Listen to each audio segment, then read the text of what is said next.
Queridos irmãos e irmãs, vamos celebrar a solenidade de São Pedro e São Paulo nesse final de semana. Celebrar a solenidade de São Pedro e São Paulo é celebrarmos essas duas grandes colunas da igreja. São Pedro e São Paulo, que tiveram coragem de anunciar o Evangelho e fazer com que o seu anúncio se tornasse semente para que a igreja se expandisse e chegasse até nós nos dias de hoje. São Pedro é o apóstolo da instituição, da igreja local. São Paulo é o missionário que viajava fundando comunidades e tornando assim o grande missionário que fazia discípulos, preparava-os para que assumissem as comunidades fundadas por ele. A liturgia da palavra no dia de hoje está direcionada exatamente para a missão destes dois grandes apóstolos.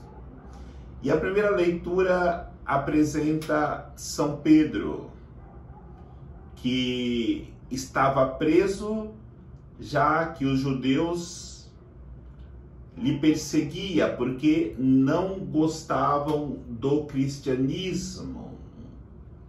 E aí nós vamos perceber nessa primeira leitura a ação de Deus naqueles que colocam a sua confiança nesse Deus que vem ao nosso encontro para nos libertar de toda opressão, de todas as cadeias.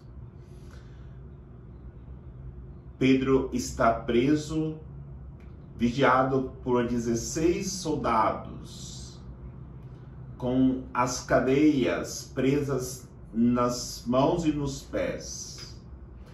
Mas a leitura lembra que a comunidade estava reunida em oração e todas as cadeias caem e Pedro se vê livre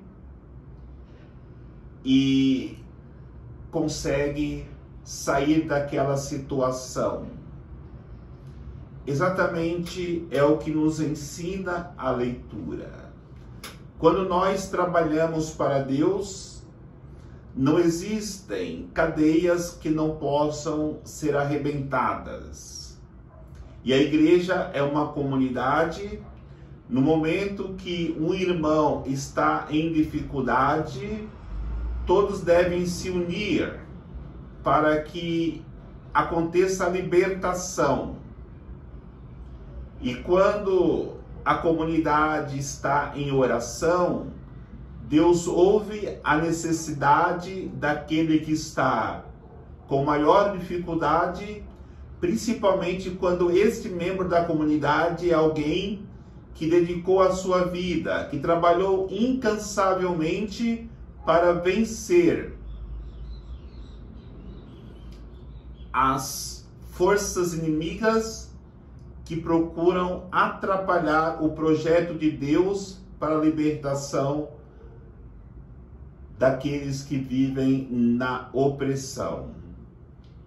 E a segunda leitura mostra a figura de São Paulo, que por muitas vezes havia passado pelo perigo da morte, mas Deus lhe preservou de todas as situações que ele passou, que poderia lhe levar à morte. Mas na leitura de hoje, ele reconhece que chegou a sua hora. Todos nós, por mais que sejamos guardados por Deus dos perigos, das perseguições, das tribulações, uma hora chegará. E que bom se, quando chegar esta hora, nós estejamos preparados como São Paulo estava: combati o bom combate, guardei a fé, agora eu espero a coroa da vitória que o justo juiz havia prometido.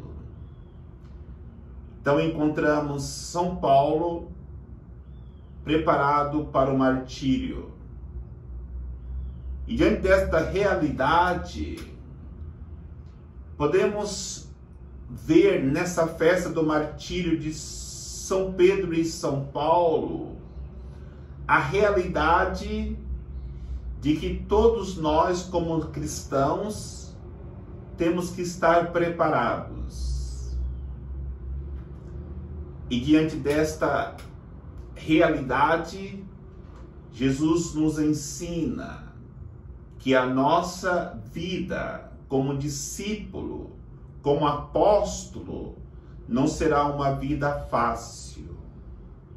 E para saber quem de fato entendeu qual é o projeto de Deus para a humanidade, ele faz duas perguntas, dois questionamentos no Evangelho de hoje. Primeiro, ele se dirige ao povo. No dizer do povo, quem eu sou?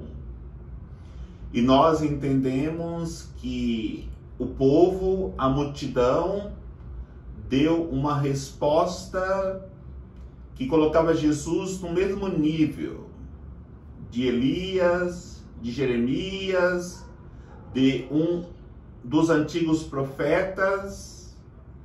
Não tinham entendido ainda que Jesus era mais do que qualquer profeta. Aí Jesus dirige a segunda pergunta, agora não para o povo, não para a multidão, mas para os seus mais íntimos, para os seus apóstolos. E para vocês, quem eu sou? E Pedro imediatamente responde: Tu és o Cristo, o Filho de Deus.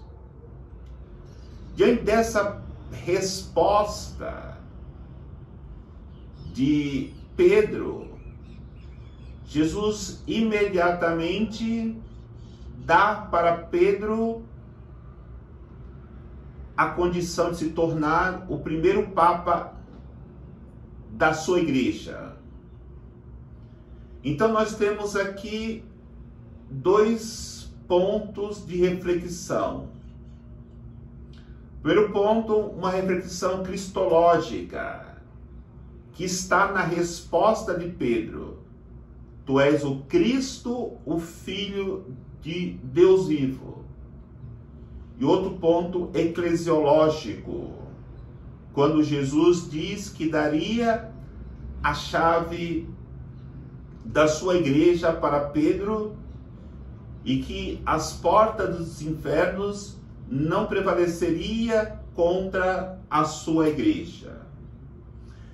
É importante nós entendermos a resposta de São Pedro estava parcialmente correta, porque entender que Jesus é o Cristo, poder pegar a chave da igreja e tornar-se o primeiro Papa da igreja, precisaria de mais um conhecimento, mais uma resposta que Jesus já havia por muitas vezes alertado os discípulos, seus apóstolos, que ele iria sofrer muito, que iria ser entregue nas mãos dos poderosos e que no terceiro dia, depois de sofrer e morrer, ele ressuscitaria. Por isso, São Pedro tinha que entender ainda a dimensão da cruz. E por não ter entendido isso, embora tenha entendido que Jesus é o Cristo, Filho de Deus, ele, na hora da cruz, disse que não conhecia Jesus. Agora, Jesus sabia da fragilidade de Pedro, como sabe da fragilidade de cada um de nós. No entanto, ele não deixa de confiar em Pedro. Ele não deixa de confiar em cada um de nós para edificar a sua igreja. E aí nós encontramos, no momento que Jesus chama Simão de Pedro, pedra. E esta pedra seria a pedra que iria fazer com que esse edifício, a igreja, se levantasse. Jesus é o alicerce, a pedra fundamental. E Pedro foi a primeira pedra. E nós depois fomos também pedras colocadas neste edifício. Agora, Pedro foi colocado como primeiro papa, São Paulo como apóstolo, como os outros. Eu estou nesse edifício como padre, o bispo como bispo. E cada um de nós estamos colocados aí como catequistas, como alguém que ajuda na liturgia, como alguém que está na evangelização, como alguém que está no canto, tocando ou cantando, como alguém que está no serviço dos pobres. Nós não podemos apenas dizer que Jesus é um dos grandes profetas, porque se falarmos isso, nós estaremos apenas na igreja para receber coisas de Deus e não nos comprometermos com o seu reino.